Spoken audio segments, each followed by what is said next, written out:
Hey, it's Andrew Downs. I'm proud to support Three Beards Media, and I would love to work with you. If you need merchandise for your company, organization, band, softball team, whatever, I can help. From name brand apparel to promotional items, large orders or small, online stores, and more, I can help your brand stand out. AKC Marketing is local, based in Johnston, and we are an employee-owned business, so our costs are low and our turnaround times are fast. But most importantly, we give you personal service to make sure you get exactly what you're looking for. Email me at andrew@akcmarketing.com or find me on social media, and let's make some cool stuff together. Now sit back and enjoy this Three Beards Media podcast.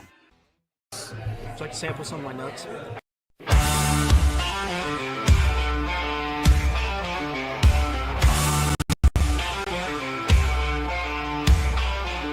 You can lift your weights, you can run your miles, but you ain't got what's been earned through trials. It ain't in the gym, ain't in the youth, it's in busted knuckles and hard-lived truth. Back's been sore since 99, but I still stack wood and I still outgrind. Call me slow, call me old, but I got hands that could bend pure gold. Ain't about muscle, ain't about speed, it's about the fire when the time comes to lead. You can talk real tough, you can flex real wide, but when it's time to dig in, boys, step aside. Old man strength, built to last, years of work, no need for class. Ain't no quit, ain't no doubt, you don't know tough till you've been worn out.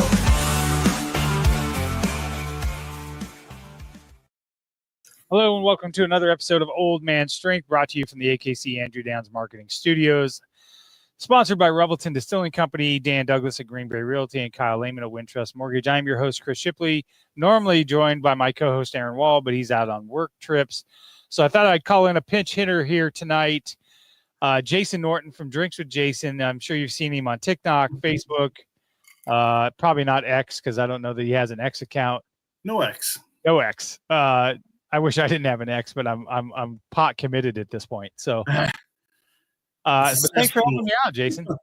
Hey, no problem. Anytime, man. Anytime. Yeah, we were talking a little bit beforehand that you were at the NASCAR race. You were at Iowa Speedway all weekend, right? All weekend, yes. As you can tell, that is not camera editing or nothing. I'm fried. I got absolutely fried. Saturday decided, it's nice out. Who needs sunscreen? Yeah, it's mistake. Like 75. You know the problem is you probably don't have a teenage daughter to tell you what the sun rating is and all that other shit. I hear it all the time. Oh boy, no, I don't. And all my friends put sunscreen on. I'm like, I'll be fine. I was not fine.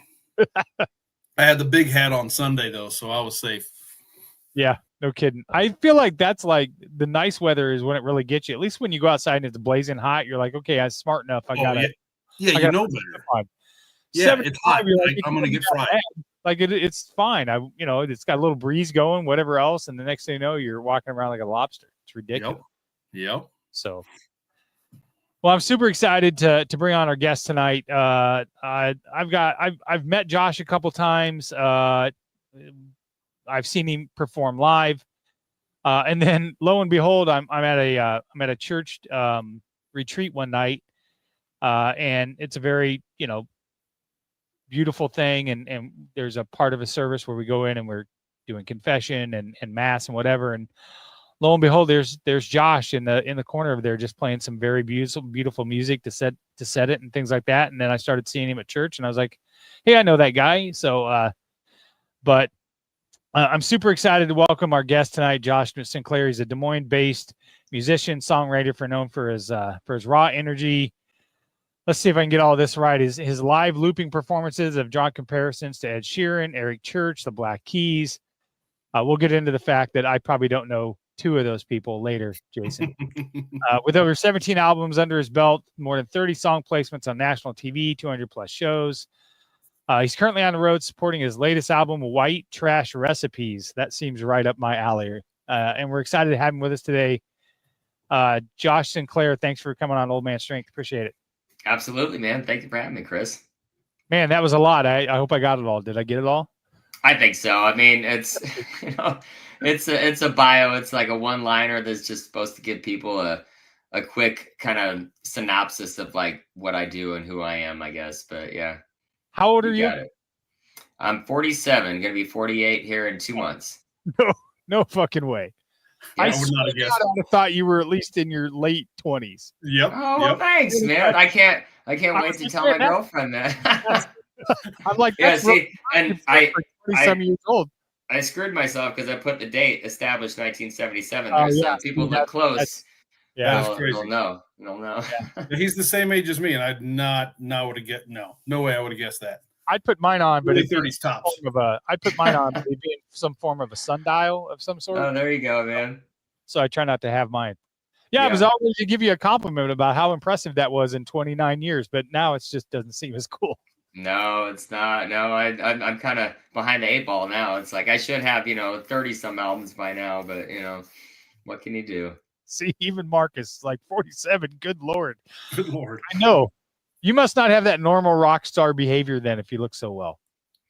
I don't know. I just live my I mean, I feel like it's a balance, it's a balance with everything in your life. And I don't know. I'm a part of like being a musician and being a creator of like songs and getting to perform. And I always just kind of found my shtick, and I found my place, and I never wanted to like change, the style or the outfits or whatever, like just to, like, hey, dress like a 47-year-old or, dress like this or be like this. I mean, and maybe that's a part of it, but I mean, I don't know. I don't have kids. Maybe that's it. Maybe that helps too. 100%. That's it. Also, I always try and get sponsorships and partnerships with a lot of the products that I use, like for the road and everything. And one of them, Just for Men, has kept this not so gray over the last 20 some years. But unfortunately, I don't have a sponsorship with them, but I still use the product. So I bought some of that. I think it was 2 years ago, and I colored my beard in. And I had no concept of like what color to buy. I just knew I wanted it to be darker. And I bought it, and I think I bought like the darkest color. And I walked downstairs, and I looked like a cartoon villain. Like it was all black, and you could see like the line from where my other hair did not match the color. Yeah. And my wife was like, "Oh my God, you cannot go with that shade anymore." Well, it's a learning curve. You have to find like the shade, and I mean, yeah, because if you go super dark, then you always have it to like color it and stuff. It's like it'll grow out pretty quick. And yeah, it wasn't a good look. And then of course I had a fantasy football draft with all my buddies like 3 days later. And of course. It was brutal. You're like, Chris, you look so young. What did you do? One of the guys was just like, he was like this far from my face. And finally he goes, "Did you color your beard?" "Yeah, shut up, man. My wife likes it." So that's awesome, man. Well, as I said before the show, Josh, this show all started with me and a friend of mine that talking about my dad and life lessons and things like that. So in the spirit of how this show started, that's where we want to start with you. So tell us a little bit about where you grew up. You grew up in Des Moines, right? So tell me a little bit about how that shaped who you are and what your childhood was like. Yeah, I grew up in a suburb of Des Moines, Beaverdale. And it was myself and my 3 brothers and my mom and dad. And we loved like the area. Like we had like a whole street. There was a lot of kids on the street, and we just were outside all the time. I think, when nowadays I don't see as many kids out playing, and I felt like that's all I ever did. It was like I was always outside. I was always playing basketball. I was always doing something outside. And I loved like just being outside. I still do. When it's not 100 degrees or minus, 20 degrees. So, I don't know, just growing up in that area, like it really kind of shaped me a lot, as far as, just being around that community. And, I went to, the Basilica of St. John was my church. My mom's actually still the organist there. I went to Catholic school, went to Dowling High School, same school Caitlin Clark went to, but she wasn't born yet when I graduated. So when people ask me like, "Oh, you went to Dowling? Like, did you know Caitlin?" I'm like, "No, man, she wasn't even born when I graduated." So there's that. That's why. Yeah. Oh, okay. Take it as a compliment. So Caitlin Clark was really old. Yeah. There you go. But yeah, I lived in Des Moines. I grew up in Des Moines, but then I moved out to Philadelphia after I went for a year at college down at Southwestern. I studied music down in Creston. Then I moved out, so I had the opportunity to move out to Philadelphia for a couple of years and start doing music up and down the coast there. And moved back in it was like the late 90s, and my youngest brother had taken up drums, and he was, I don't know, we played a couple shows that summer when I was back visiting, and kind of decided okay, let's try this. Let's try and start cutting our teeth around Des Moines. And because we just had a fun rapport together playing music. And so we started around Des Moines, Central Iowa, and then we did our first national tour in 2001.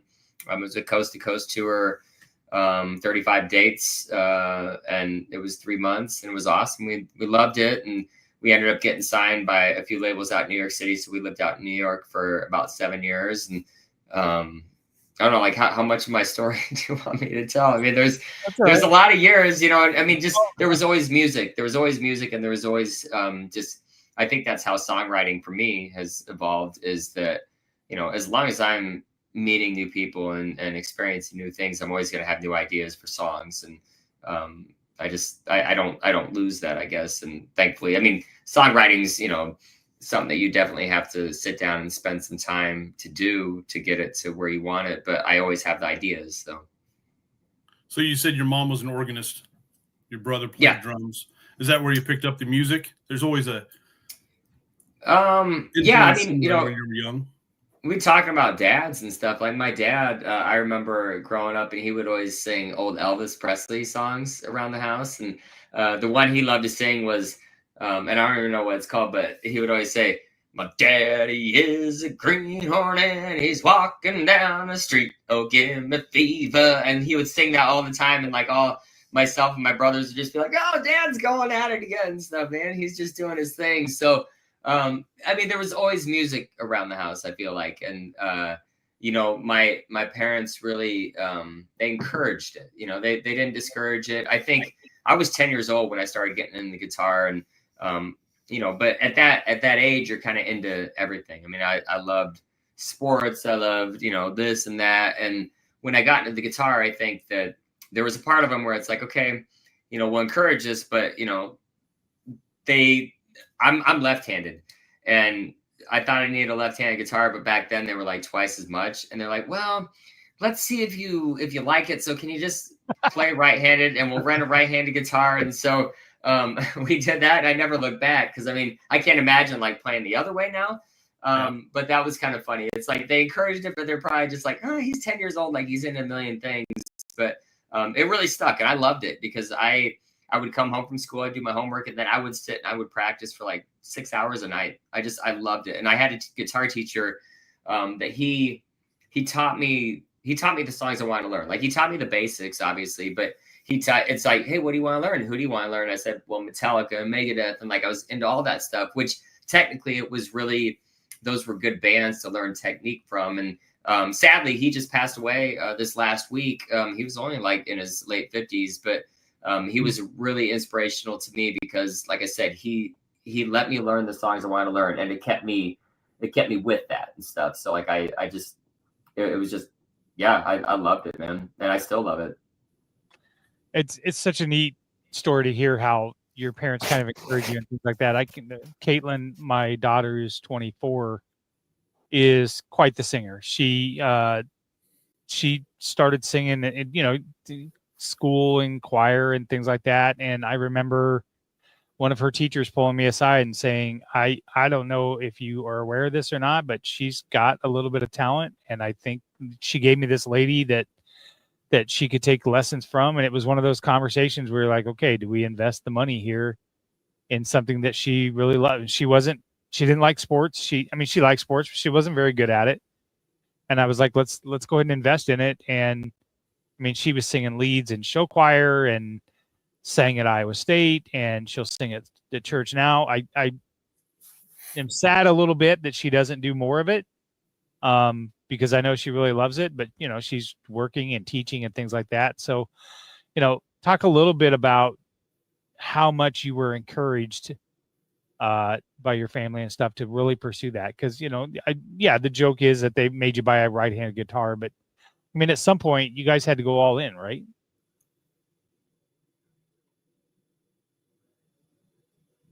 Oh, we lost you, Josh.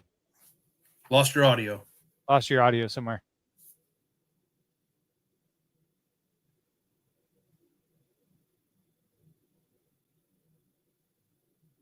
Nope. Looks like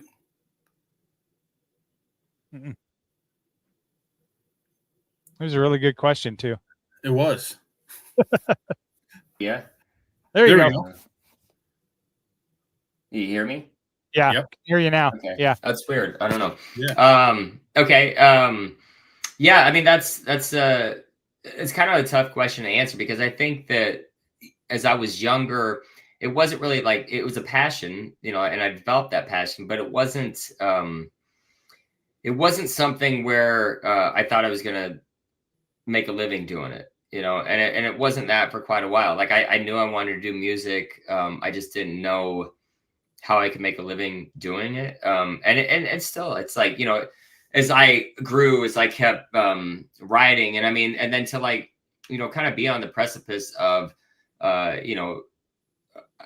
don't know, of making it, I guess, like, like being with record labels and stuff and getting music on MTV and different things and in movies and film.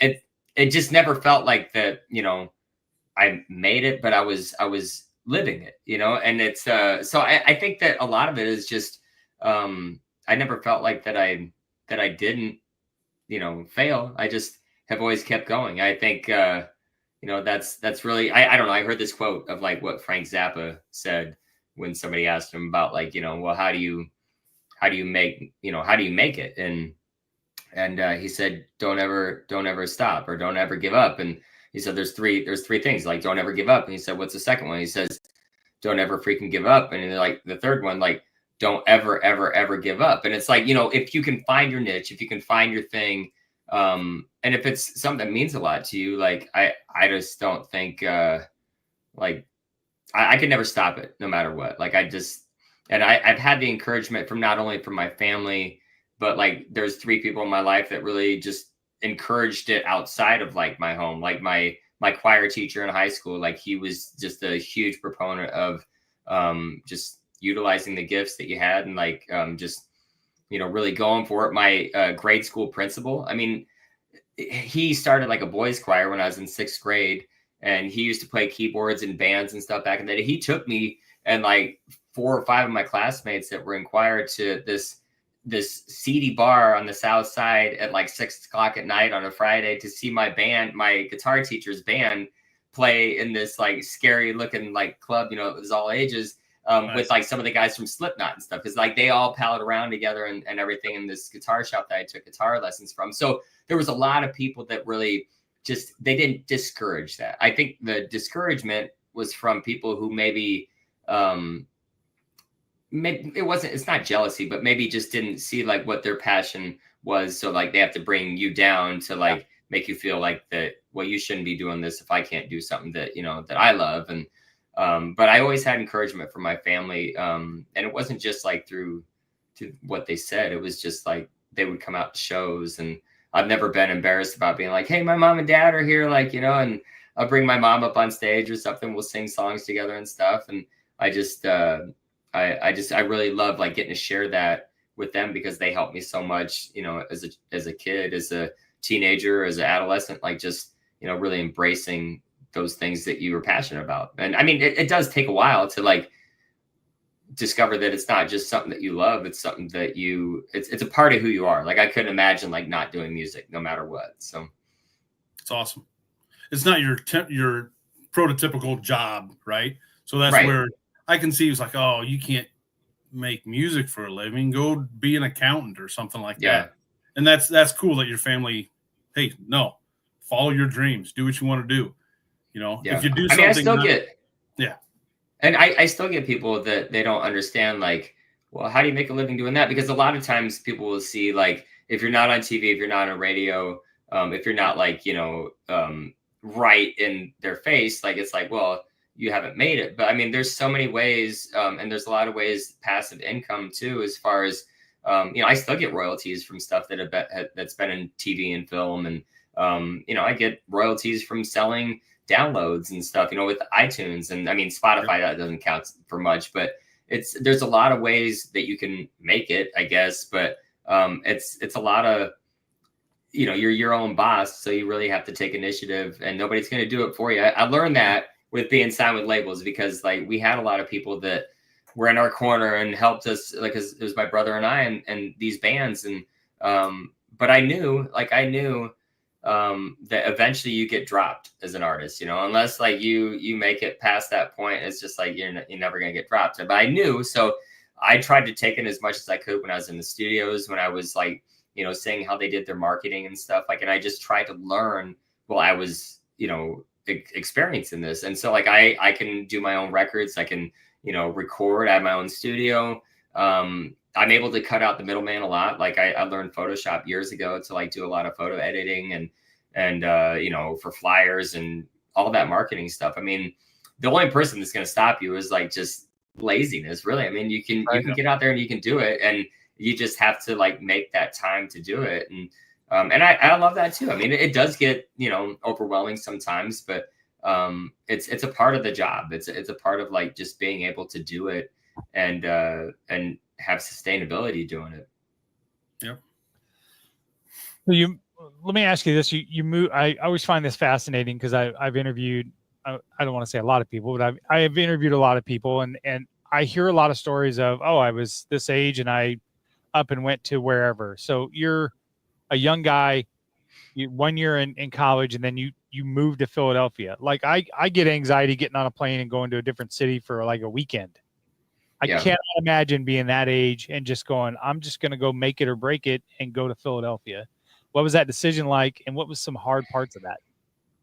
I mean, it was, you know, from studying music for a year, I loved music, but I realized I didn't want to ever teach it. I mean, and I taught guitar lessons and stuff too after that, but like I wanted to perform it. I wanted to just, if I was going to go for broke, I was just going to do it and like throw myself into it. And I felt like, you know, being young enough, like where I didn't know any better, I was probably naive about it. It's like, you know, what's the worst that's going to happen? You know, I come back home and, you know, like start over. And I don't know. It taught me a lot. It taught me like that I never wanted to live in Philadelphia. No offense to Philadelphia, but like it's like that being like my first taste of like the East Coast, really. You know, I had toured through there a few times prior, or no, I had toured there after, but living there, it took some getting used to, like just that fast pace of, you know, people in like a bigger city and like places that you're not familiar with. And just like a lot of people talk harshly, but that's just how they talk. And it, you know, being from the Midwest, it's just like, oh my gosh, like it's overwhelming. But again, I think it's because I was young, I was naive, and I'm just like, you know, I'm here, I'm just going to do everything I can. And once all that stuff happened and ended up going to New York for years, that was like a breath of fresh air. I mean, that was like, I don't know, New York felt like a second home for so long, just because I felt like a part of that whole community. And it was never like, I call it like the Midwest mentality sometimes too. And it happened a lot when I was young. It's like, well, you know, it's like you have to graduate college, you have to meet a girl, you got to get married, you got to have kids, you know, have a job, and then rents repeat. And that was never like what I wanted to do. And so it was a lot of me like having to tell people like, you know, or stand up for myself and be like, this is what I'm doing with my life and this is what I want to do. And I just finally got to the point where it's like, you know, I don't owe anybody an explanation for like why I choose what I want to do with my life, as long as I'm happy. And I felt like that in New York because they embraced the arts, and I needed that time being young, because they're just like, oh, that's so cool that like, you know, this is what you do with your life. And yeah, it was an awesome thing because it reinforced a lot of the stuff that I needed to hear at that time. And then working with producers, I mean, the first couple producers that I worked with, it was difficult only because you have to find the right ones that like, because I'm a words of affirmation guy. So like I did the 5 love languages thing. And so like when words come at me that are hurtful or like, you know, whatever, like it like just takes me down. So like I have to be around like positive reinforcement and stuff. And I found that like with working with the correct producers, that they're just like, hey, we're just here to help keep you on the tracks. You just do what you're going to do. And like, there was a couple of them that I worked with that were just absolutely awesome. And they reinforced the creativity. And like, you just, when you feel inspired and there's no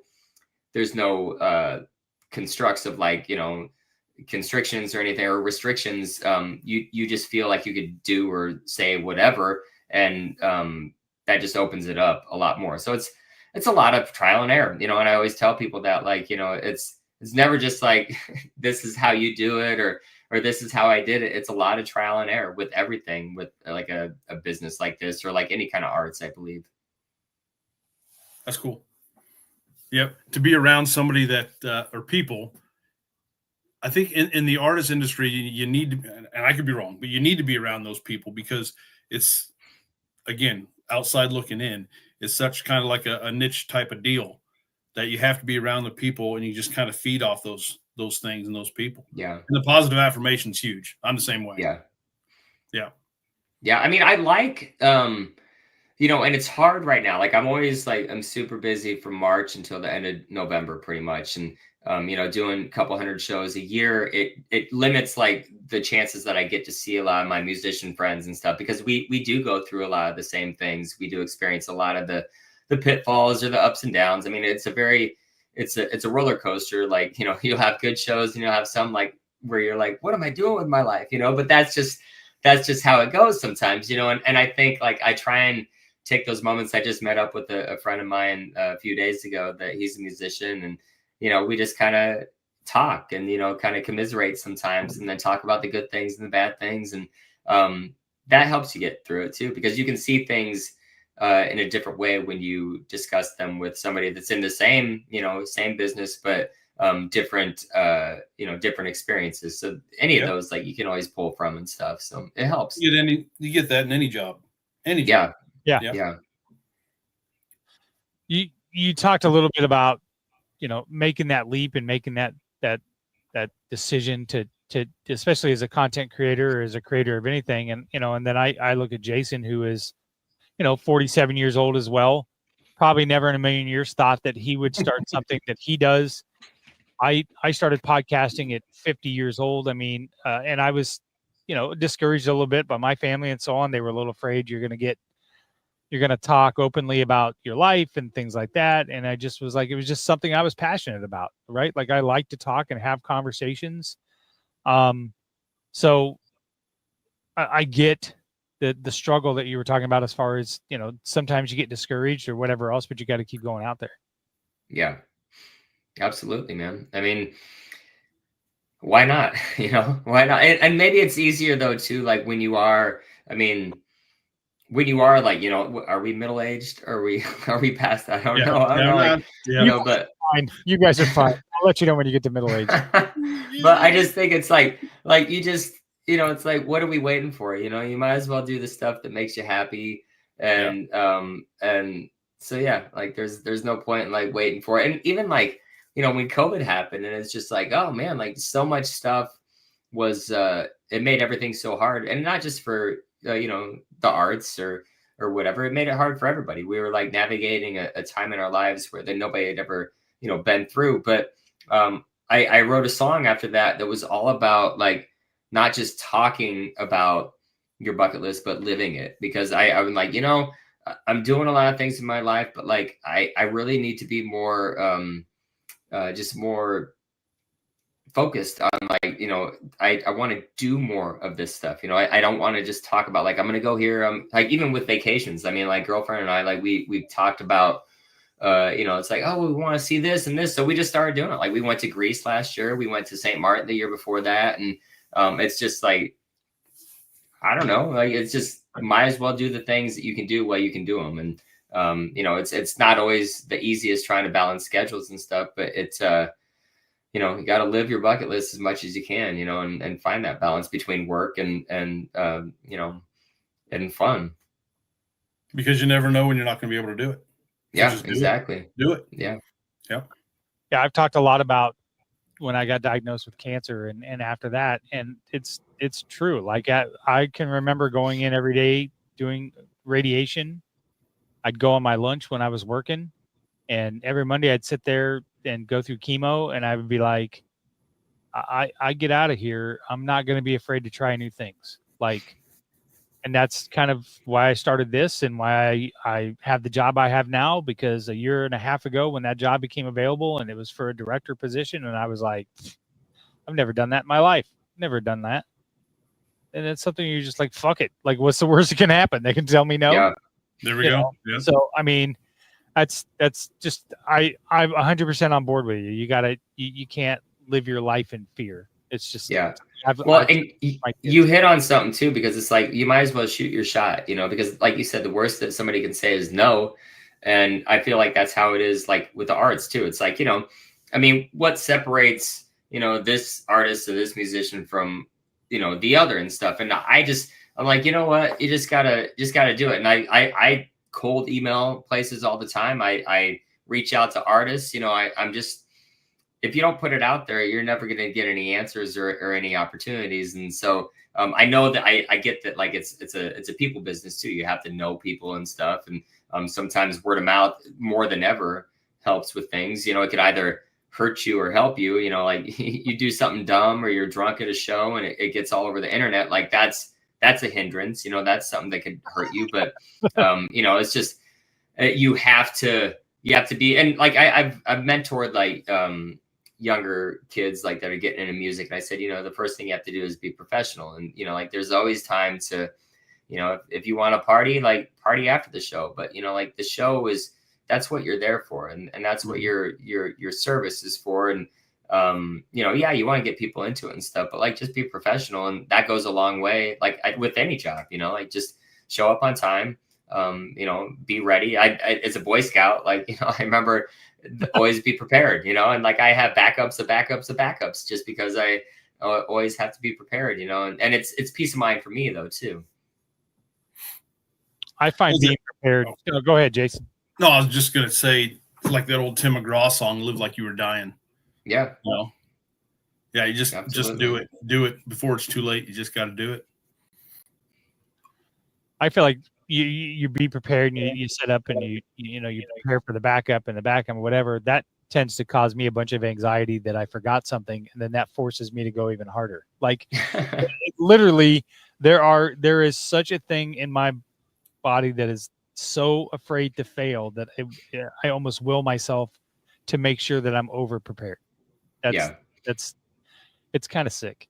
But then though, see, but I'm the same way though too. Like, so I mean, playing shows, I still practice. I still like spend the time like going over stuff, because like when I actually play the shows, I don't want to think about like stuff. I want to like react. I want to be a part of that and stuff, because then it makes it more organic anyway and stuff. So like if you're prepared, then you're not kind of second guessing, what you're doing, and you're just like in the moment. And that's a hard thing. I mean, it's awesome when it works out like that, but it's fun to like be in the moment, especially at shows, because you can really take it in. You can see like when you get a crowd like with you, and I always say it's like, oh man, you had the crowd like eating out of your hand. It's the best feeling in the world. And that's why, like, if there are bad shows, and I mean, I don't know what really constitutes a bad show. Maybe didn't play or sang as good as you wanted to, but like if there are those shows, those good shows way outweigh 10 bad shows for one good show. Like that's why you still stay in it, and that's why I've stayed in all these years. I mean,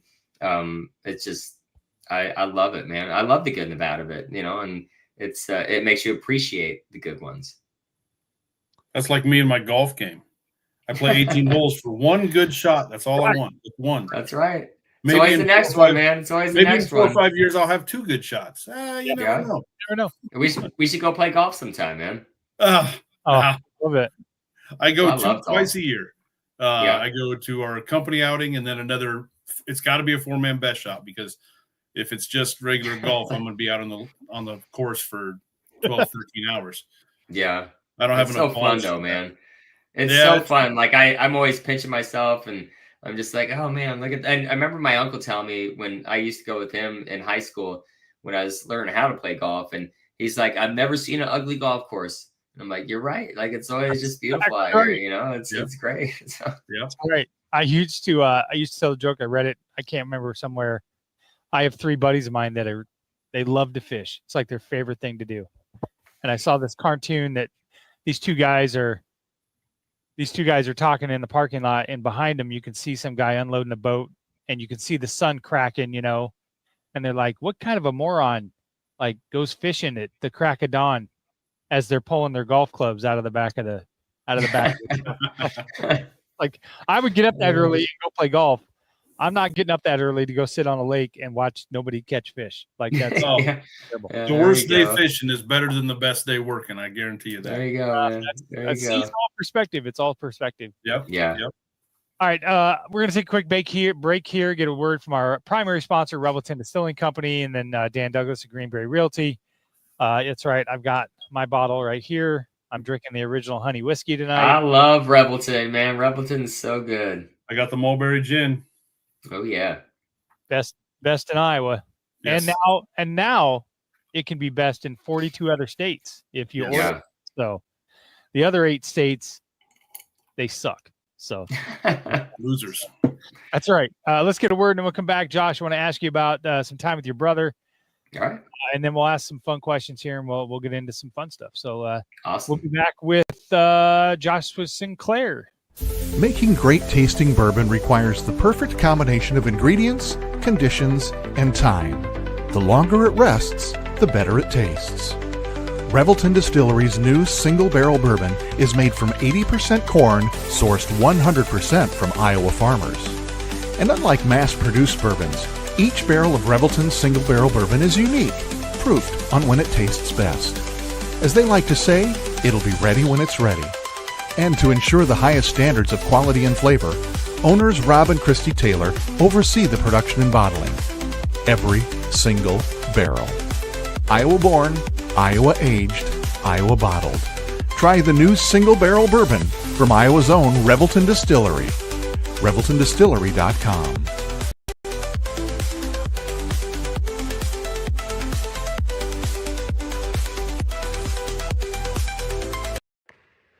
When energy meets precision, anything is possible.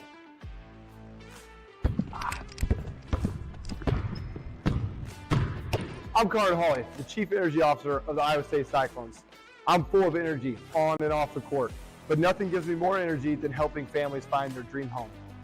And that's where Beret Realty comes in. They're more than just realtors. They're a team dedicated to getting things right for you and your family, just like we get it right on the court. No basket. Fouls on the floor before the shot. Out of bounds. Come on! Can you believe that? You can't take that away from me. That call was absolutely terrible. Are you guys cautiously trying to be this bad? I mean, does your mom not love you? Have you seen how old my partner is? My back hurts already from carrying him all night. And I've heard enough out of you. So you're gone. Fine. Jim, are you blind? Basket's good. We've got a three-pointer. Sometimes it takes a team to get the call right. And when you're buying a home, you want a team that makes all the right calls. That is Beret Realty. And here's the best part. When you buy or sell a home through Dan at Beret Realty and mention this ad, he'll make a donation to the We Will Collective, helping student athletes like me thrive on and off the court.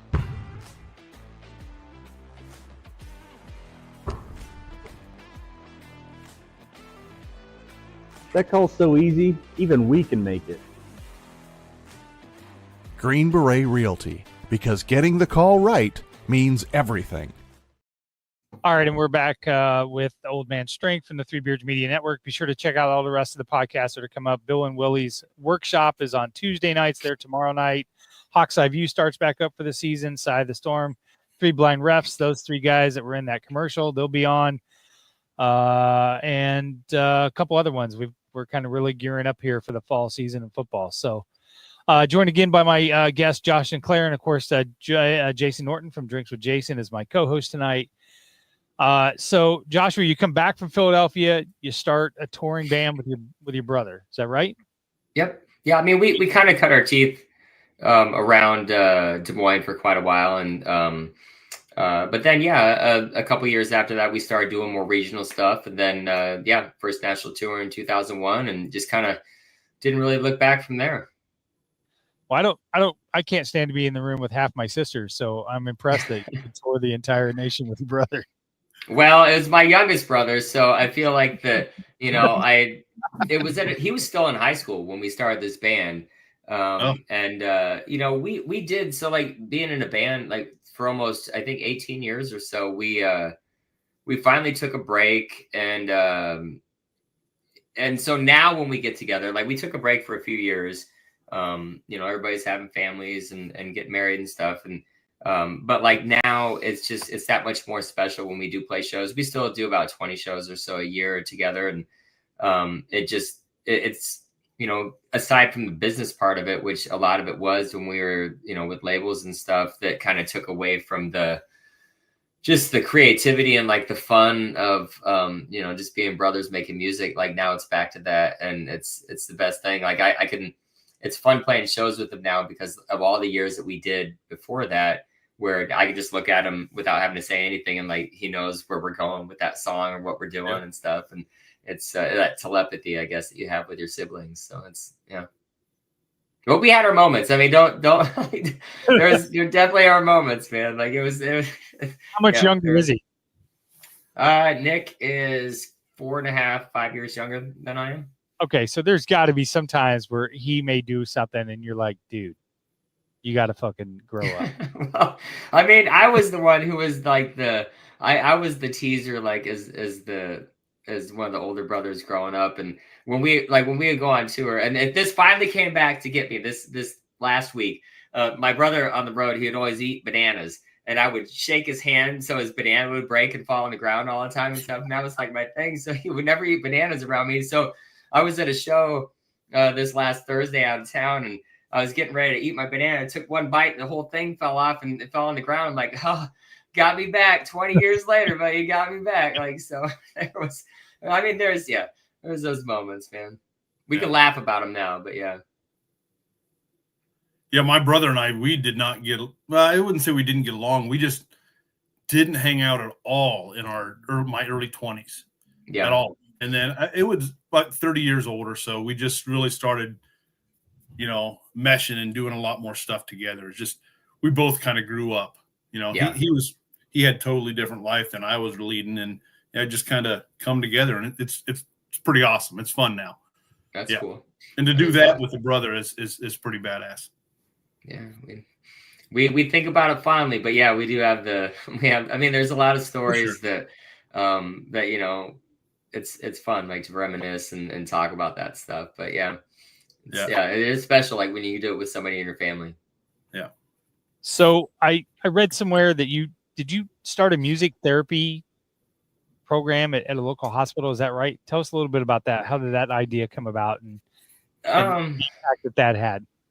Well, so I had heard about this program called Musicians on Call, and basically what it was is like it was whatever the community of musicians, you know, Nashville, LA, New York and stuff, they would come together, and it was a group of musicians, and they would go to hospitals, and they would, you know, individual musicians would go into patients' rooms and sing them a song and chat with them a little bit, and just kind of did that, you know, like, and I thought that'd be really cool, like to bring a program like that to Iowa.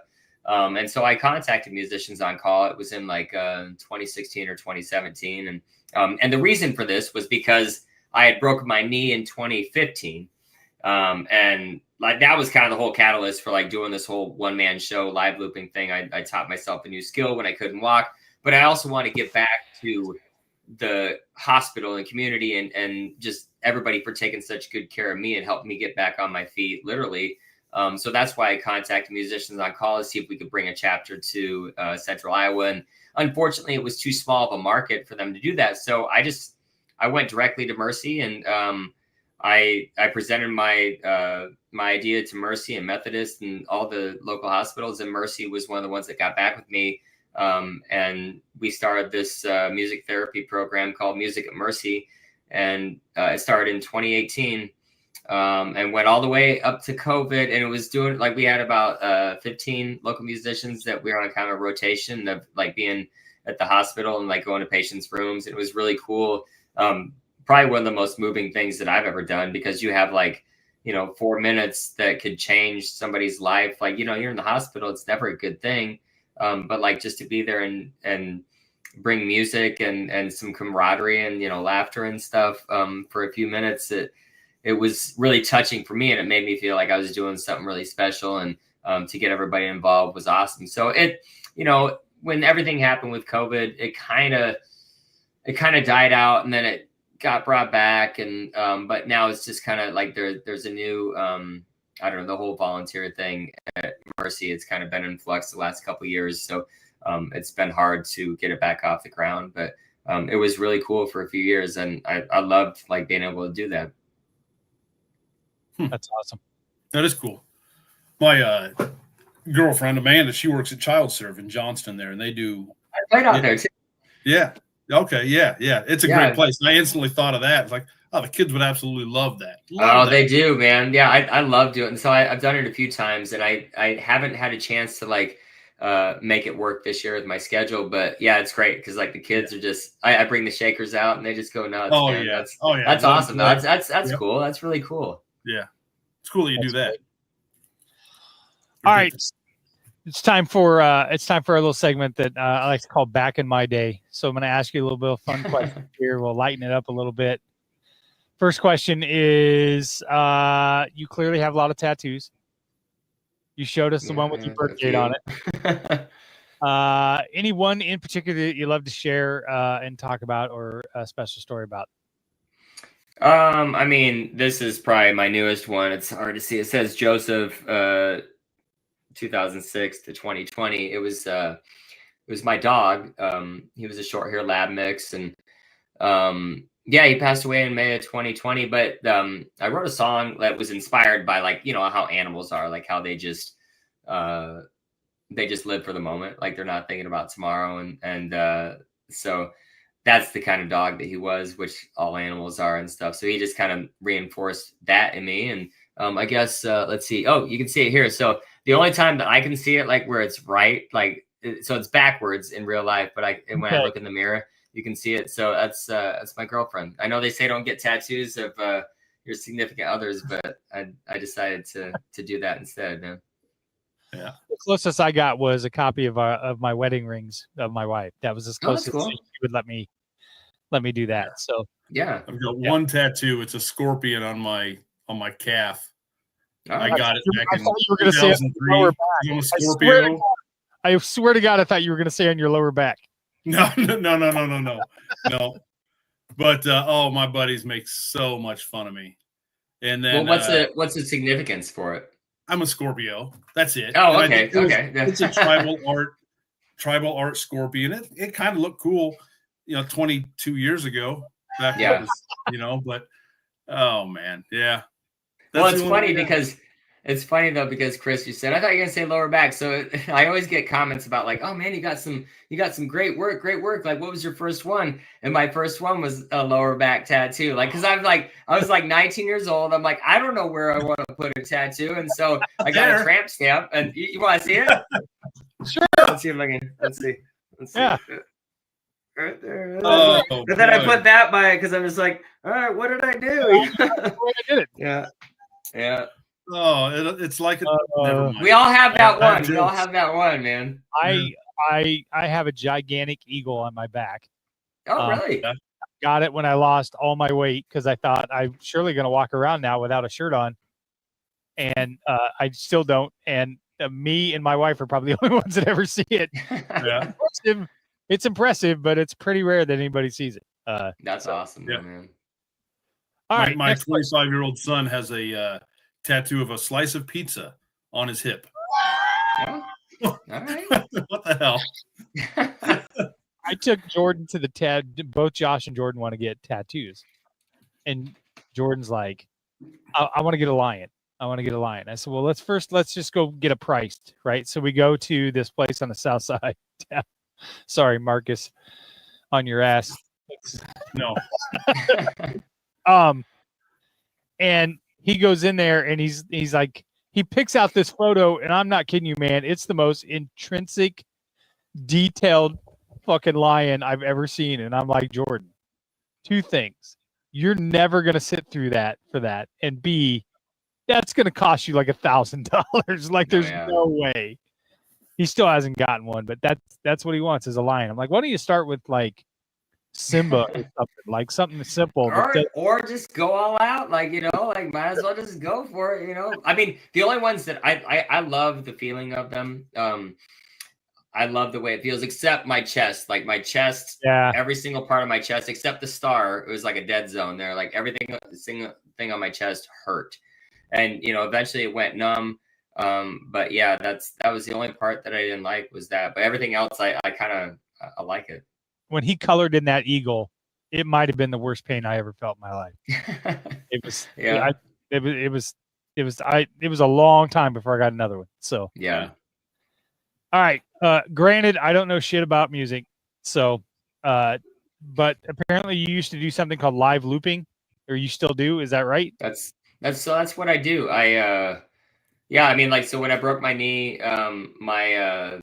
my band, my brother, my bass player, like they were all kind of, you know, busy with things, and I still want to be like super busy, but I want to have that band feel still. And so I taught myself to use a loop pedal, which is basically like you're doing everything on the fly. I've incorporated a lot of different instruments and stuff to do it, but it's all like in real time. And yeah, it's hard to explain, but I mean, it adds a dynamic to my show. Where nothing's pre-recorded, but it's like I can do a lot of things. I can play solos, I can play a harmonica, I can switch up to mandolin. It's become the backbone of my shows for the last 9 years, and it's why I can tour as like a band without a band. So my brother sent me a video of a guy. I've only heard one song from him, but he plays the guitar and drums, and like a bass drum with his foot behind him. I wish I could remember his name, but it's an absolute fantastic song. Yeah, that's all I got. I had his name on my head and it's gone now, but that's cool, man. That takes some coordination, some skill right there. I mean, it's a lot of trial and error, but it's fun, and it keeps it super interesting for me.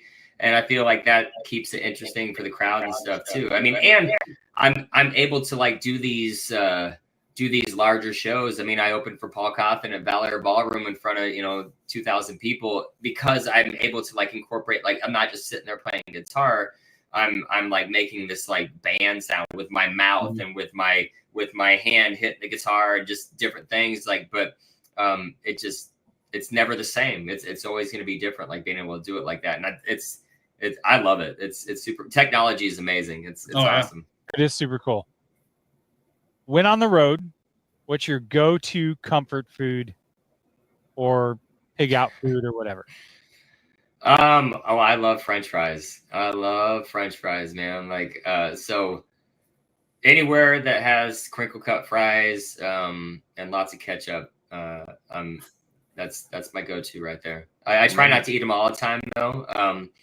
I got to like, bringing some food with me sometimes. But another thing is like when I go to cities and towns, I'll try and take in like a lot of the towns and cities when I'm there. I'll try and get there early, especially if I'm on the road, and check out like, what the city has to offer. Check out like what the restaurants are. I was just in Omaha a couple weeks ago, and I was talking to some folks, and they're like, "Oh, if you like sushi, like check out. There's this drive-through sushi place." And I'm like, I love sushi. And they're like, they said it's drive-through, but it's amazing. And I went there and it was absolutely amazing. So but sushi anytime if you can find good stuff, but French fries. Yeah. French fries are where it's at, man. Hardee's fries are the best. Yeah. I like those too, man. Hardee's. What else? Gosh, there's just, Culver's has some really good French fries too. Culver's. Yeah. You got it. Cause you have to be able to put like 3 fries together and get a good dip of ketchup. Like I like when they give me like a half bottle of ketchup, I'm like, no, you have to bring another bottle, man. I'm gonna kill that in like 10 fries. Last question of this segment. Ever have an unexpected show mishap, like a power outage, anything like that made for a great story? I mean, yeah, there's been quite a bit of power outages. I think the one that comes up that's maybe unique, I guess, in a sense, is I was playing a show a few years ago, and I was opening for a band. It was a big stage. It was awesome. I was playing a really good show. I was like maybe 30 minutes into it, and I kept seeing the crowd point up in the sky and stuff. I'm like, what is going on? And I look up, and there's a tornado. There's a funnel cloud, like just off the way. And I'm like, I've never seen a funnel cloud in my life, like in real life. And I'm just like, oh well. I just keep going, like, I'm like, they're not canceling anything. And then about 10 minutes later, all the sirens went off. Everybody like ran out of it was an open air arena and stuff. And I'm just like, okay. And everybody was like just running for cover. And, myself and the other band, like, we're just like trying to like get our gear put away. But yeah, there was a funnel cloud just like sitting up in the sky. It was crazy, man. So yeah, that was interesting. Yeah. Marcus, drive-through sushi, quickest way to shit your pants. No, I swear to God, it was so good, man. Like Foxy Sushi is what it's called. Look it up, Foxy Sushi. And if you're in Omaha, Foxy Sushi. Yeah, it is. It's awesome. It is good.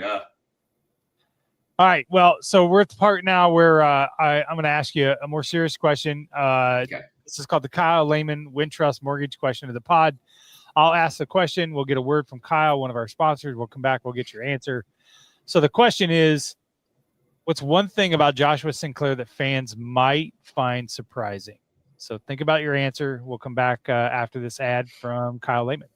Whether you're buying, selling, or refinancing your home, or if it's simply time to renovate the one you're already living in, you need an experienced mortgage professional to help you analyze your financing options and to make sure the closing goes smoothly. And that's exactly what you get when you call Kyle Lehman at Wintrust Mortgage. Kyle's experience and expertise, coupled with Wintrust's rates and programs, ensures you'll get the mortgage that's right for you. You may even qualify for down payment assistance.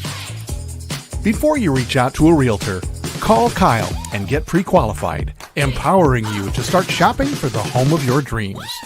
Call Kyle at 515-473-0546. Kyle Lehman Wintrust Mortgage, 515-473-0546. All right, and we're back. Before the ad, we asked Josh the question, what would fans find surprising about Josh Sinclair? It would probably be that no matter where I'm at in the country, no matter when it is, I always try and find a church on the weekends to go to church. So it's always kind of been my comfort, I guess, growing up Catholic. It's just something that I do. So I've gone to churches all over the country. And I think that people, a lot of fans that maybe don't know me personally would probably think like, well, he sings like his songs like, I want to get drunk and alcohol and free beer tomorrow. And, I love Jesus, but I like to party and stuff. But it's again, it's that balance. Like I'm not one way or the other, like I'm all that, and that's what contributes to like who I am and how I live. But yeah, going to church that's probably something that people would be like, no way, you were just out there like just partying it up after that show. And I'm like, yeah, but I still got up and went to church, so that would probably be surprising, I'm guessing. They clearly have never been to a Catholic fish fry before where they serve beer. Yeah, those Friday night fish fries. And it's the first time it's like meeting. I was like, why is this beer in the fridge? Well, and it's funny because it's like suggested donation, but everybody's just drinking beer and stuff. It's like, all right, so $1 I can get 4 beers. Okay, let's go. Yeah, right. The small towns in Shelby County, Iowa, Westphalia, the Erling Picnic, Westphalia, Kirksville, all of those are just yeah. I've heard legendary stories about the Westphalia church picnics. My wife's from Harlan, so I've heard all kinds about it. So sounds like I got to play a show there. That sounds like party town right there, man. All right, absolutely. Yeah. Shaky Graves. Oh yeah, Shaky Graves. Oh man, love Shaky Graves. Something I just missed it. Yeah. Oh, it's a fantastic song. But he's more like a one man band where he doesn't do live looping. Like he's playing his kick drum with his foot. He's doing all this stuff. But there's no like pre-recorded. They're like recorded things that he's doing. He's just playing everything. And like I do the same thing, but I'm like capturing those moments in segments and stuff. Because I use like a beat thing. I use, guitar and stuff, but yeah. And a friend of mine, Luke Fox, also does like the Shaky Graves thing where he has like a kick behind him, harmonica holder and doing all that stuff. Like just That's a lot. Like That's a I'm lot. coordinated, Yeah. but I'm not that coordinated. And I want to be able to like switch up to things and stuff too, man. But Yeah. yeah, that's pretty cool. He's awesome. Yeah. So I'm going to get to my last segment, but I'd be remiss if I didn't ask this question because I'm sure if Aaron was on this call, he would ask. So we were running into royalty-free music and things like that. So the opening song of this podcast and all of our podcasts are AI generated. Tell me your thoughts about AI generated music. As far as the music part goes, I'm not a fan of it only because it takes away like it takes away the personal like if I'm writing a song, like I'm writing it based off of like an experience I had or like a conversation I had or like somebody I knew or something that happened. And if it's AI, it's just I just feel like it's very generic. You know, it's very like, hey, I'd like to write a song that sounds like this artist and this and like just put it all together and stuff. And like it takes away like the brain power of like trying to come up with something clever and just with your own thoughts. You know, it takes away the personal part of it for me. Like and a lot of my songs are personal to me, but there's still, you know, it's something where a lot of people can still relate to, even though like I wrote it about something completely different than maybe how people take it. But yeah, I mean, I'm not a fan of that. I get it for like certain content and stuff, but as far as like stuff that's on the radio, that's not written by a person or people, I just feel like that's kind of cheating. Like, you know, I don't know. It just, I kind of knew what the answer was going to be, but you know, so. And I don't, you know, like to each their own. For me, I would never do it just because it wouldn't be personal enough for me. Like it wouldn't be something that was like actually came from my head or my experiences. And Right. I feel like I was a fraud, I guess, kind of, you know. Okay, well now I'll just send you an email afterwards. I've got a list of podcasts that I need intro music for. Josh, There you go. All right, our last segment is called the Shut the Fuck Up segment. This is famously inspired by. You just did that with the AI thing right there. You know, it's like. This was inspired by Steph Copley, a former guest on the podcast who couldn't get her answer in because my previous co-host wouldn't shut the fuck up. She told him to. So we thought it'd be so funny that we turned it into a semi-sponsored segment. And how this works is the Young Women's Resource Center is a very near and dear organization to Steph's heart. And here at Three Beards Media, we do a lot to raise money for different charities and things like that. So the STFU segment this is how it works. We will play an ad from Steph Copley. She'll talk a little bit about the Young Women's Resource Center. We'll invite listeners to donate in honor of this segment. And then when we come back, Josh, Jason and I have to shut the fuck up, and you can say whatever you want without any kind of recourse about any subject whatsoever.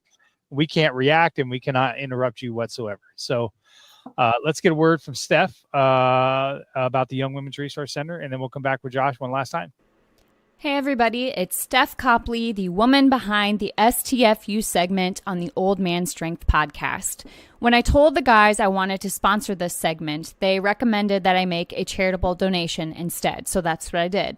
I chose the Young Women's Resource Center in Des Moines, Iowa. They're a nonprofit that supports, educates, and advocates for girls and young women ages 10 to 24. Their whole goal is to make sure that these young women become strong, self-confident, and successful. And if you know me at all, you know that aligns with my goals as well. If you're interested and would like to donate, check them out at ywrc.org and donate today. And remember, don't forget to STFU and listen every once in a while. Thanks.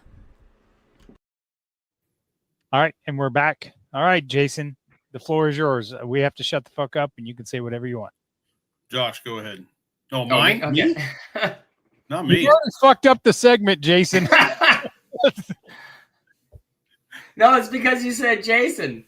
Yeah, he said, Jason, the floor is yours. Okay. See, I don't know what I'm doing. I don't know why anybody puts me in charge of this whole fucking thing. I literally don't know what I'm doing. Well, I did think so. So I did. So during that commercial break, I saw like the Old Man Strength logo, and I'm like, that'd be a cool tattoo. Like, you know, that'd be something kind of neat. Like I love things that mean things, and also like Yeah. Well, no, I don't know. Hey, somewhere, I don't know about my neck, but I'd say like the biggest thing for me as a musician is, and as an artist and, creative is like, it helps when people spread the word and like, share your socials and follow you and stuff like that's word of mouth is so great nowadays and stuff, and come out and support those artists. And, a lot of times people complain about ticket prices for these huge concerts. I mean, come out and like see some of your local artists or your regional artists, for a fraction of that cost. And, it would mean the world to them. I mean, I know that, just having people there that come out for music like that means everything to all of us. And, I'm thankful for a platform like what you guys have. And, it's been fun for real.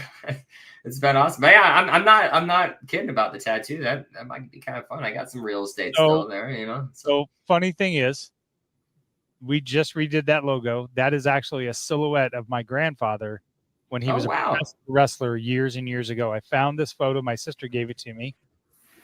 And we were talking about it on another podcast, and Willie Farrell said, "Oh yeah, well, if that's not the epitome of old man strength, I don't know what it is." And I was like, "Holy shit, that's got to be our logo." So that's awesome, Chris. That would be one hell of a tramp stamp for you. There you go. There you go, man. Would. So, all right. I love it. That's great. Josh, where can they find you at? I know you're going to do the fair coming up. Where else? Yeah. I mean, the best place is joshuasinclair.com. It has links to all my socials. It has all my tour dates up there. I'm always updating that stuff every week. It takes you to my Facebook, Instagram, YouTube. But yeah, I've got some local stuff while I'm in town the next couple weeks, mostly at the fair. But like I said, if you get on joshuasinclair.com, it'll take you there, and you can see all the dates coming up while I'm in town. And I would love to see you guys out there. Got some brand new merch too, so it'd be fun to get some of that branding out there. Some t-shirts, hats, koozies, a little bit of everything. Awesome. And you can get that stuff on your website too? No, I with a couple years ago, I mean, it helped like during COVID and stuff for a couple years. Like the online store was awesome, but it doesn't make sense much anymore. And it kind of makes it more of a niche thing, like to get out and like actually come out and buy merch like at the shows. So it's kind of fun. Yeah. All right. Is it douchey to wear a band t-shirt to go see the same band? That's the question. If I come to a Josh Sinclair concert, can I wear a Josh Sinclair t-shirt? No, not at all. You absolutely can do that. Yeah, that's yeah. I mean, when my parents come out, they always do that and stuff. So yeah, that'd be great. And people always wear like I have the Joshua Sinclair. It looks like this, except it has the trucker. It has the trucker lady on it. So I had to change it up a little bit, but that's like what my hats are and stuff. So I see a lot of those out at shows, and so far Sinclair hasn't shut me down. So yeah, we're all good to go. But like I said, I changed it. It's not the dinosaur, it's the trucker lady, the mud flap trucker lady on there. So that's actually pretty cool. I think there's a percentage you have to do. It's like 75%. It's got to be changed a little bit or something like that. Yeah. There you go. All right, guys. Jason, where can everybody find you? Drinks with Jason on Facebook, YouTube? No, not YouTube. Facebook, Instagram, and TikTok. All right. There we go. Jason, thanks for filling in. Josh, I really appreciate it. This was a lot of fun. Glad that we were able to do this. Check out the rest of the content on the Three Beards Media Network. Check out our new website. We're writing articles. We had a fun article written by our newest contributor, Lindsay Westfall, last week.